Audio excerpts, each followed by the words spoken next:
Listen to me. I've got to tell it to someone, and, well, I guess you've heard a lot of strange stories. I'm Catherine Holland. It all started about a year after I'd come to work for Martin Reed and Stephen Corey as the housekeeper. Oh, we'd have such fun, the three of us.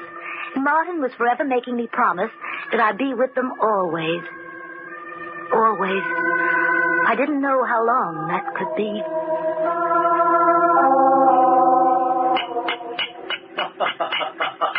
You're only joking, huh, Kathy? You wouldn't leave us.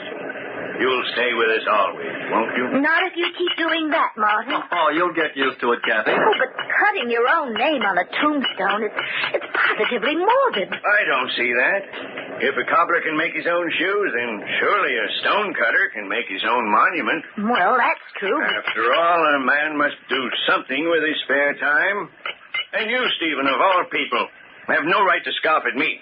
Imagine a cemetery caretaker who wanders through the graveyard day and night, talking to the dead. If the people I met outside the cemetery, my dear Martin, were as interesting as the people I meet inside, perhaps I wouldn't. Since they're our only neighbors along this godforsaken road, and since I must get away from you occasionally... Now, look here, enough is enough. Are we going to let her boss us around, Martin? You nearly 60 and me twice her age? That's right. You're 42, aren't you, Stephen? Yep. You know, I think for your next birthday, I'll start on a nice marble headstone for you. Okay, I quit. I resign. Oh, no, don't say that, Kathy. We need you, Stephen and I. Always before, our housekeepers were stout and rheumatic. You're so young. It was like all at once having the shades pulled up and the windows opened when you came. You won't leave us, will you, Kathy? No, I won't leave you, Martin. You promise? I do. If you promise to take your medicine. No, I told you, Kathy. I don't believe in that quack doctor. There's nothing wrong with my heart. Oh, Martin, don't be stubborn. It's not a matter of being stubborn. I know I'm perfectly all right. How about those attacks you've had? Well, they were indigestion. You don't want to take that medicine because you and the doc have been enemies for years. You won't give them the satisfaction of treating you, even if it means... Please, Kathy. Don't you think I'm old enough to know my own mind? But Kathy's right, Martin. You should take your medicine. Oh, now you start. I'm going for a walk. I'll go with you. I don't want company. Now he's mad. Oh, don't take it to heart. He'll get over it. I wish he hadn't gone out in this weather. Yeah. I think it's getting worse. I'll go call him back. Stephen, what's that noise? I don't know. It was just outside the house. It's our cedar tree. That last flash of lightning struck it. There seems to be... Kathy! What? Move away from the door so I can see too. No, Kathy, please. Stay in here a minute. I'll go out. Oh, I'll go with you.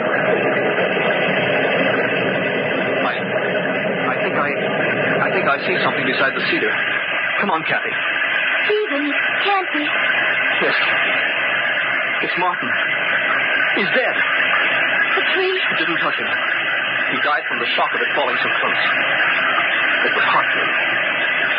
Strange, isn't it? The last tombstone he ever carved was his own.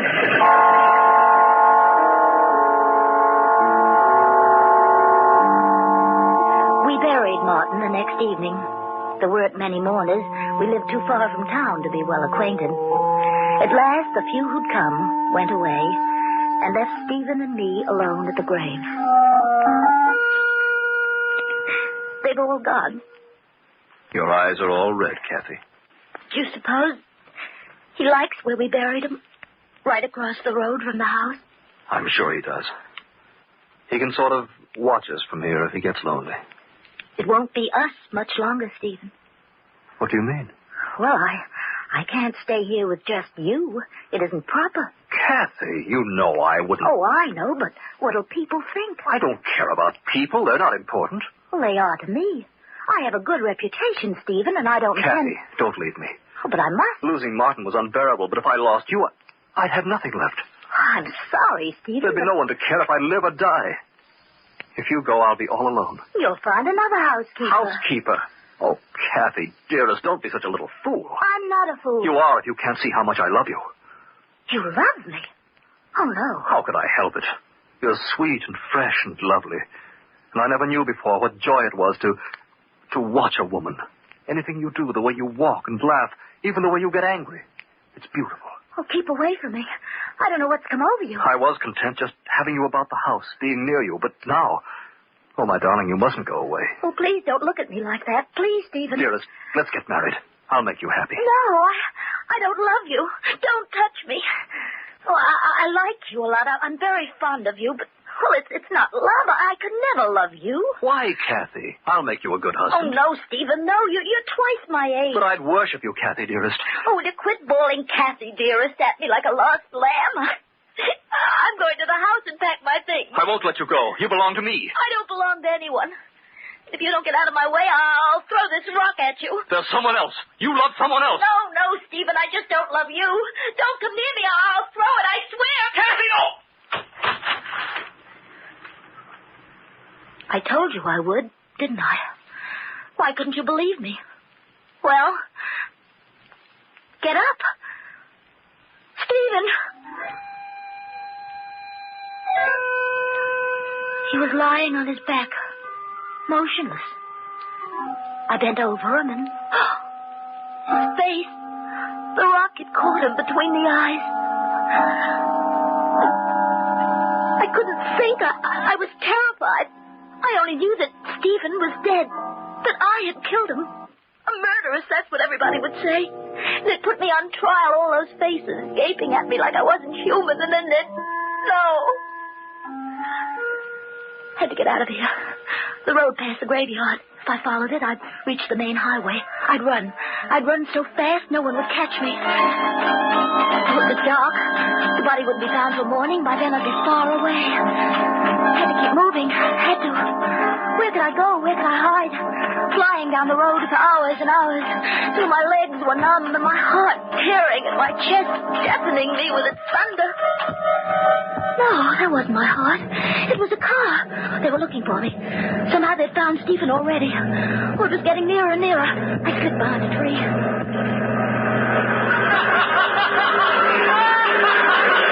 Not police. Not police at all. Picnickers. Oh, the only ones who might have seen me. They'll forget they even passed this way once they're safe at home.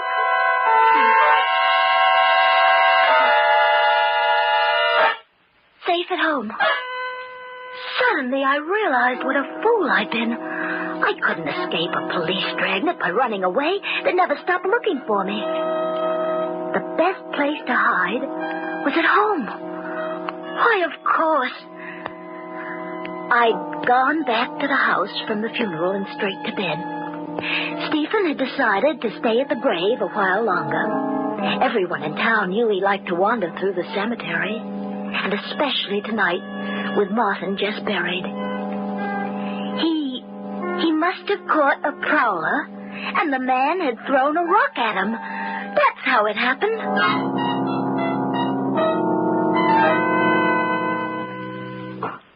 I felt perfectly calm. I turned around and started back.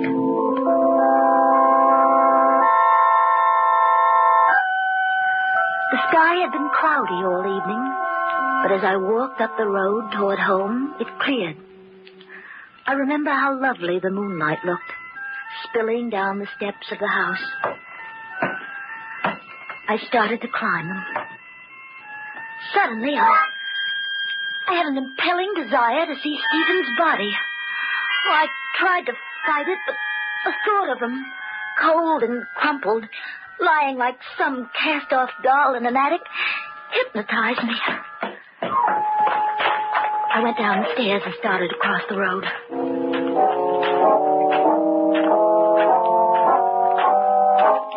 He had been lying at the foot of Martin's grave, I remembered. From where I was, I couldn't make out the body. Oh, that wasn't right. The old man was buried directly across from the house. I should be able to see Stephen. I slipped through the gate, hurried to where the corpse had lain. It was gone. There wasn't a trace of it. I dropped to my hands and knees, searching about the new mound of earth for some proof that it hadn't all been a nightmare, that I'd really killed Stephen. There wasn't anything. No matted grass where the blood should have dried. Nothing fallen from his pockets. Not even the stone with which I'd struck him. And it was so quiet. So deathly quiet. With the moon whitewashing Martin's headstone. And the one next to it. The one next to it. But there hadn't been any grave there before. And this one was fresh. As fresh as Martin's. I slowly raised my eyes and looked at the tombstone. Stephen Corey, born May 9th, 1901. Died April 20th, 1944. Why, I'd know that carving anywhere. Martin was dead. But Martin had made that gravestone.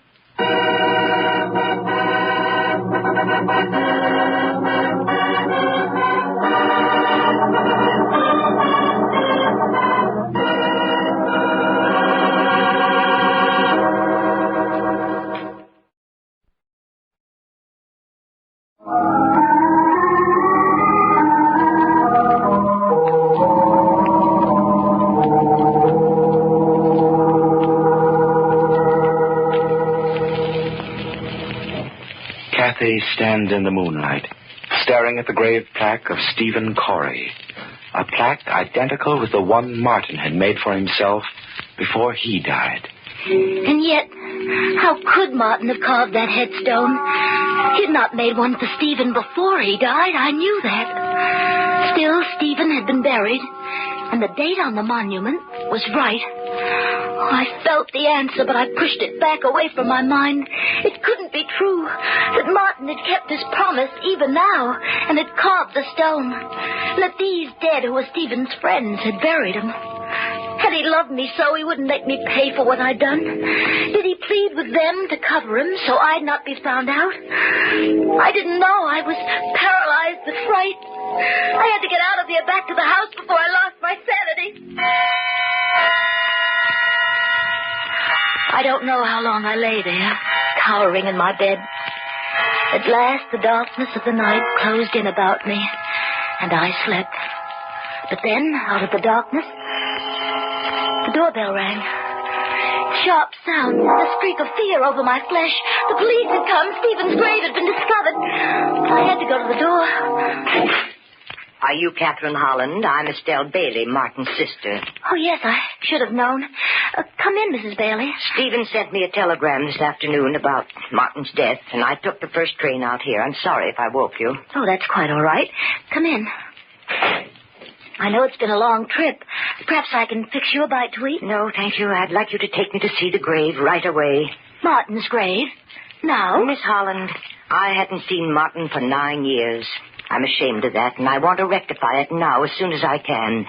If you won't take me, perhaps Mr. Corey will. Oh, he's not here. He's in town. Well, I'll wait up till he comes in. Oh, you'll wait a long time. I don't understand. Oh, Stephen was quite shocked by your brother's death, you know, and, well, he felt he had to get away from this house, so, well, he mightn't be back tonight. But if he went into town, why didn't he meet me at the station as he wrote he would? Well, I don't know. Every moment she sat there, she'd think more and more about Stephen's absence. I had to distract her the only way I could. I had to take the chance that she wouldn't notice that other headstone. But if she did notice it, I would have to kill her, too. But just then, something happened to spare us both. Oh, good heavens. Oh, look, it's raining again. Yes, the moon's gone in. It's pitch black outside. Then there's no use going into the cemetery, I suppose. I'm afraid not, Mrs. Bailey. What a shame. Finally, she went upstairs. I waited until I knew she slept. Then I took a spade and crept across to the cemetery. It was wet and cold, but I didn't notice the weather. For I had a scheme. A very clever scheme. I was going to dig up someone else's headstone as well as Stephen's and switch the two. I couldn't disguise his new-made grave, but at least I'd conceal who was buried there. It was just before dawn when I slipped back to the house. Mrs. Bailey woke me about 8, and together we went into the cemetery. I came up level with the graves, and... Oh, no. No, it couldn't be. But I'd switched them last night. Stephen Corey, born May 9th, 1901. Died April 20th, 1944. His headstone. Exactly where it had been before. But I had dug it up. There were blisters on my hands to prove it. Mrs. Bailey, had she noticed? No. She'd gone right to her brother's grave and stood staring at it, wiping away the tears. I'm very glad of one thing, Miss Holland, that Martin is buried a little apart from everyone else. He liked to be alone most of the time, you know. Even in death, he would prefer solitude and being isolated from all the others. Solitude? Isolated from all the others? But Stephen was lying right by his side. She couldn't see Stephen's headstone. It was incredible, but it was true. Come, Miss Holland, it's raining. We might as well go now. I'll take the early train back to the city. After she'd gone, the house was empty, yet full of a screaming silence.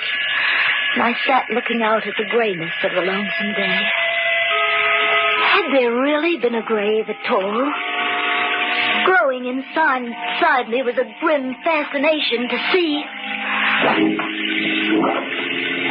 The mud sucked at my shoes. Through the dusk, I walked determinedly toward that spot where the headstone stood. I slipped through the fence. Then I was standing beside the tree, leaning against it.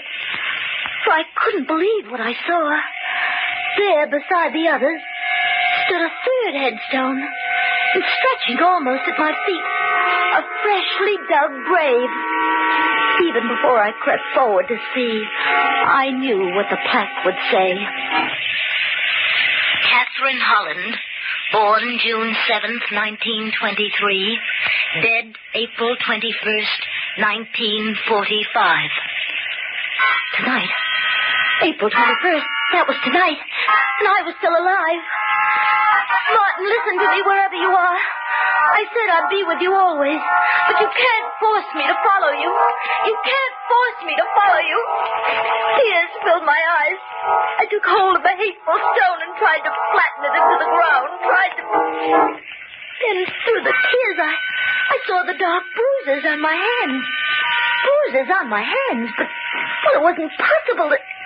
I touched one of the dark splotches. It rubbed away. Then the truth went through my mind. I fell to my knees. The letters I thought were carved into the stone. They too were blurred. I drew my finger along my name. It was lettered in black crayon. Thick, archaic lettering, darker toward the middle than at the edges, giving the illusion of depth. Giving the illusion of being cut into the stone. Then that's how Stephen's headstone was made. That's how. I stood up.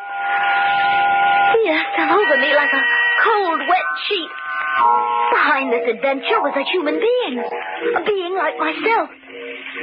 Then I saw the thing in the grass, sending a tiny sparkle toward the dust-filled sky, and greedily I picked it up. A copper-colored metal cap from an eyebrow pencil.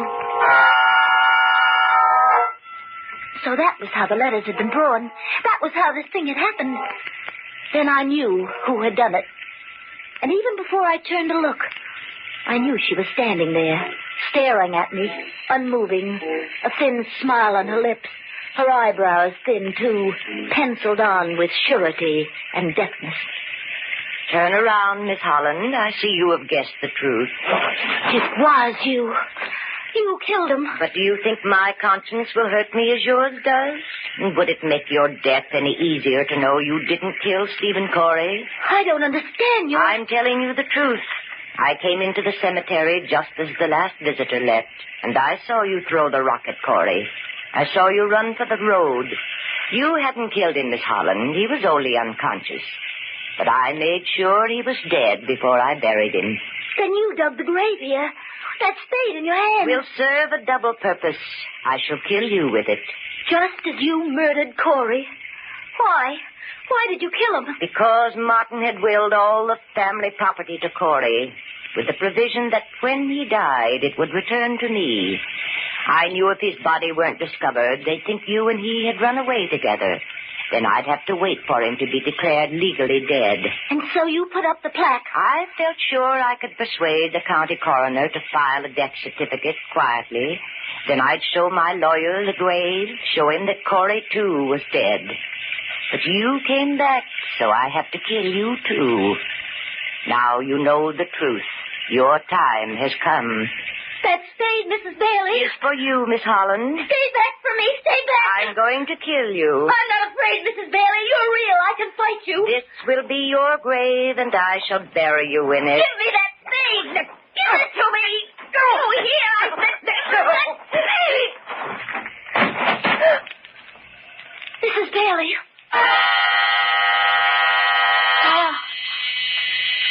My eyes were clouded with flashes of blackness.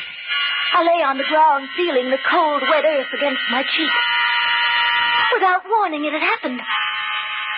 One wall of the grave gave way, and she lost her balance and fell forward into the gaping hole. Dirt from the mound began rolling down, clods of it covering the edges of her long skirt. And she lay still, silenced, at the bottom of the grave. A few wet clods of earth were still slowly tumbling down, as if they had an intelligence of their own, an intelligence that told them to bury the dead.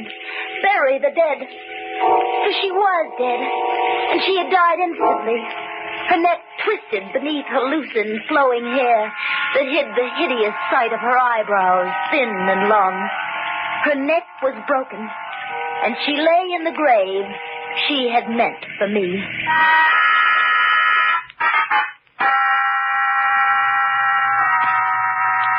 Perhaps, now I've told it, I can forget the horror of what's happened. But not soon. Not soon. One way Martin was right. In my brain, he and Stephen will be with me always.